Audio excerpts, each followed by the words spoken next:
Hi everyone, this is Nihareeka, and in this episode we have with us Akash, Nimish Singh, Tanay and Manuj Gupta. They have emerged as one of the top 8 teams in the world rounds, and should I add, were the only Indian team in the quarterfinals of the 21st edition of the Elsa Moot, which took place at the World Trade Organization and Geneva Graduate Institute. Interestingly, all of them are in their first and second year of law school and have surprised everyone with this wonderful achievement. So hello again, and I welcome you with many congratulations. So we'll do a quick introduction first, and then we can start with discussing your mood journey. So if you all could just introduce yourselves to the audience. Hello, Nihareeka. Thank you so much for having us. We're really excited to be here. I'm Akash, and I currently just started my third year alongside Nimish and Tanay. And yeah, just very excited to be here and talk to you. Hi, thank you so much for having us here. It's great to get to share our experience. I'm Nimish. I also started my third year along with Akash and Tanay. And I think this moot has been very instrumental in us reinforcing in terms of what we want out of law school and how we want to plan our future ahead. Over to you, Tanay.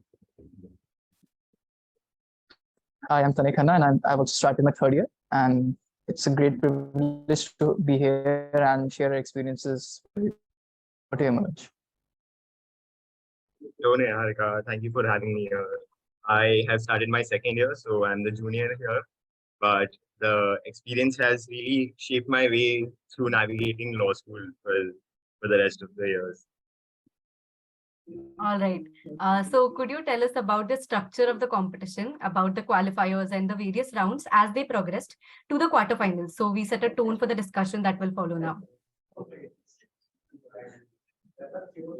So initially, first, there was a regional round, which was the West and South Asia regionals for the Indian teams. And it also encompassed teams from Ukraine, Sri Lanka, Pakistan, although the Pakistan team did not come. What's interesting about the format of ELSA is that both the memos and the speaking rounds add towards the final determining factor of whether a team wins or not. So for the regional rounds, we had 21 teams, and we were the winners of the regional rounds, which took place at NUJS in Calcutta. We also won the overall best memo and the best respondent memo.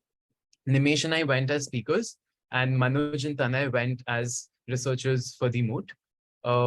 After qualifying the regionals as the winning team, we went into the world rounds, which took place at Geneva, like you said. There were 24 teams across the world which took part in the world rounds, and we were one of the top 8 teams, and it was an honor being part of the quarterfinals.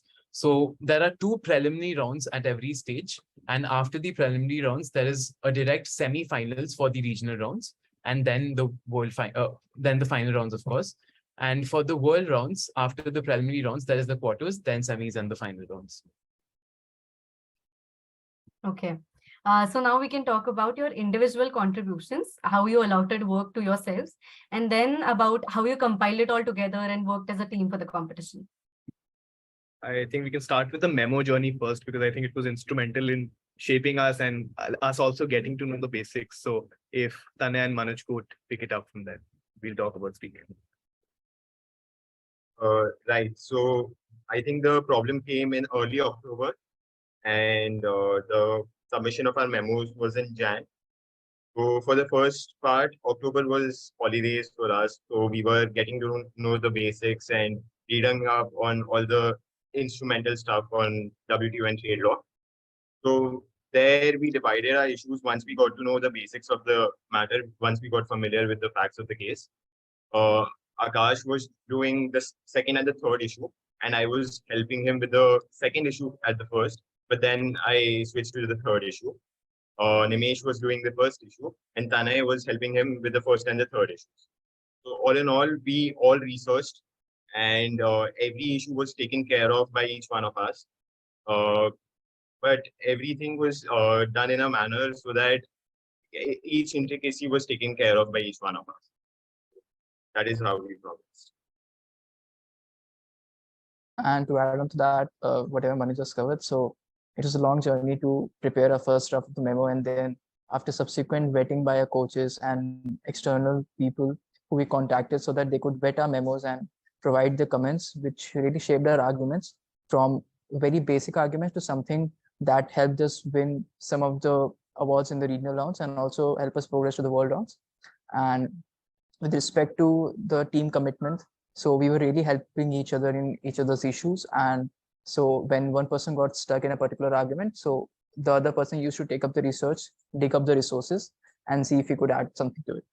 So that's how it took place, and the rest at the final time. So all of us sat together, we went through again and again, painstakingly saw that we took care of each and every nicety, and that's how our memo came.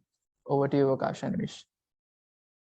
So I think immediately post the memo submission, or in fact, throughout the entire 10-month process, one thing that we had to keep in mind at all times was that it had to be consistent. It could not be that we could do a lot of research in a limited time frame, because even if you pull that off, what you really need in moods of these scales are perspective. And that perspective is something that you get when you spread your effort out consistently. So that is a very important part of our strategy through the memo drafting stage as well. And post the memo drafting, I think an aspect that really helped us hone towards building our argumentation better and helping us answer questions was that we also looked into how an outsider would look at the problem. Because after having spent months and months on a problem, what tends to happen is that you get some sort of a tunnel vision. So you always think in a certain direction whenever you look at your arguments again.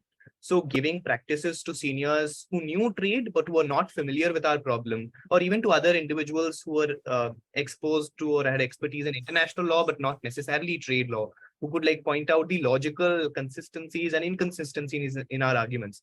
I think those were very helpful bits when we were arguing in the preliminary rounds at the world level and in the quarterfinals as well.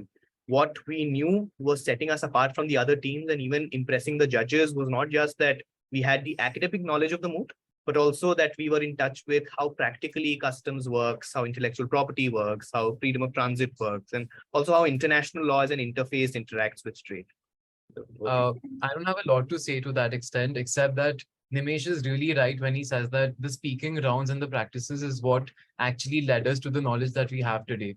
If we compare our speeches to our transcripts of the memos, none of what we said at the speaking rounds is same as what we wrote in the memos. And I think that also shows how much you can grow over a couple of months when you practice for these speaking rounds.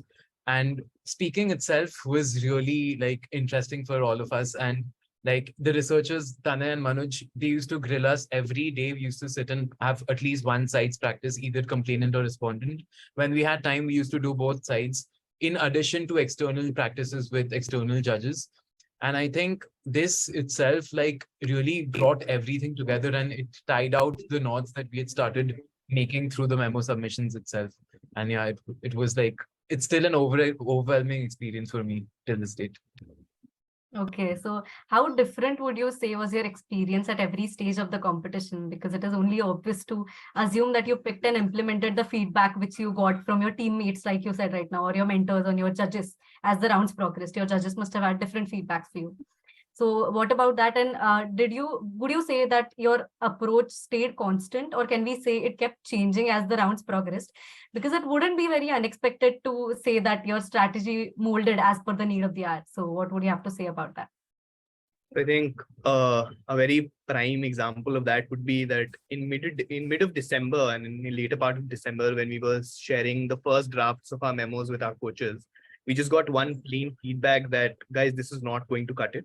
We really need to step up our game. So that really got us thinking, because we, in our opinion, had exhausted all possible academic resources that we could use to draft a problem. And that's where I think the pushing factor or factor that starts to separate you, the factor that you really need to get your thinking caps on in a moods of this quality and this stage, I think that really comes up. And that is where we started to go and look beyond. We started to look into practical things. We started to look into policy arguments and so on and so forth.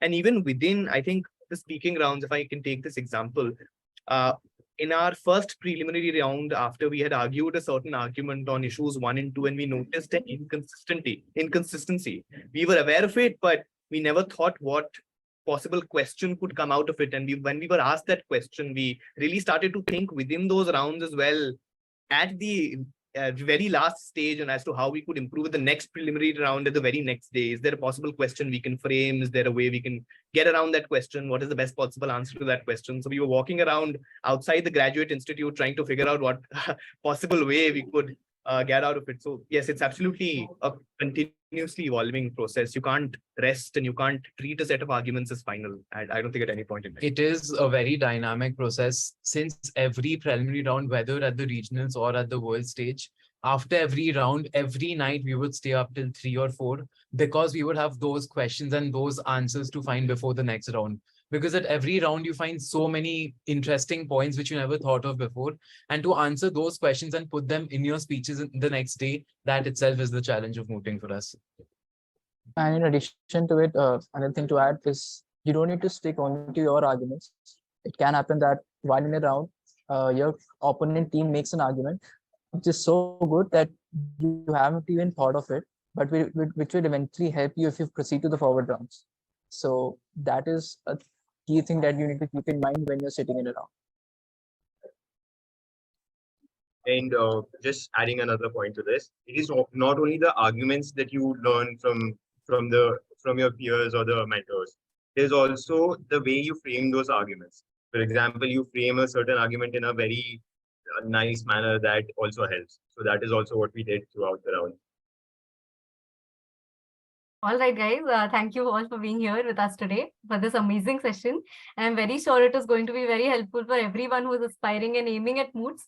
And I would say that it would act as an additional inspiration for the first and second yearites especially. So I, on behalf of YLCC, wish you all the very best for your amazing law school journey ahead. Thank you for being here. Thank you Thank so you so much for much. having Thank you us. so much. Wonderful to be here. Thank you.